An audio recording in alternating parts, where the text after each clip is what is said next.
আসসালামু আলাইকুম। Take Bangla IT চ্যানেলের পক্ষ থেকে আপনাদের সবাইকে স্বাগত। কেমন আছেন বন্ধুরা? আশা করি সবাই ভালো আছেন।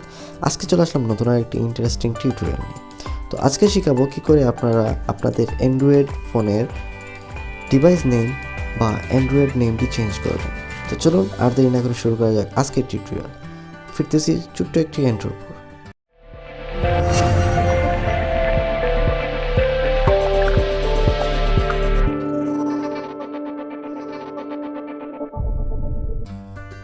তো বন্ধুরা, আমরা চলে আসবো আমাদের মোবাইল স্ক্রিনে এবং সিম্পলি আমরা আমাদের সেটিং অপশনে চলে যাব।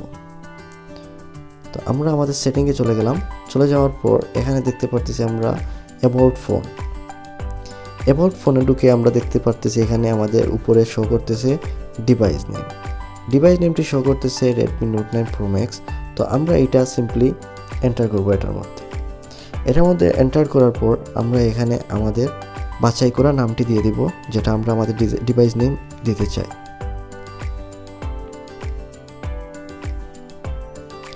সো ভিউয়ার্স, আমি আমার ডিভাইসের নামটি আমার নামের সাথে দিয়ে দিলাম, যাতে করে আমি আমার ডিভাইসের নাম যে কোনো জায়গায় খুঁজে পেতে পারি। সো সিম্পলি আমরা টিক চিহ্ন দিয়ে দিব। সো ভিউয়ার্স, একটি ক্লিকেই আমরা চেঞ্জ করে ফেললাম আমাদের ডিভাইস নেম। এখানে দেখতে পারতেছেন আমাদের ডিভাইসের নামটি চেঞ্জ হয়ে আমাদের নামের সাথে পরিবর্তন হয়ে গেছে। তো এইভাবে সিম্পলি আপনারা আপনাদের ডিভাইসের নামটি চেঞ্জ করতে পারবেন। কেমন লাগলো বন্ধুরা আমাদের এই আজকের টিউটোরিয়াল? অবশ্যই কমেন্টে জানাবেন। আর চ্যানেলে নতুন হয়ে থাকলে চ্যানেলটি সাবস্ক্রাইব করতে কিন্তু ভুলবেন না। ভালো থাকুন, সুস্থ থাকুন। আসসালামু আলাইকুম।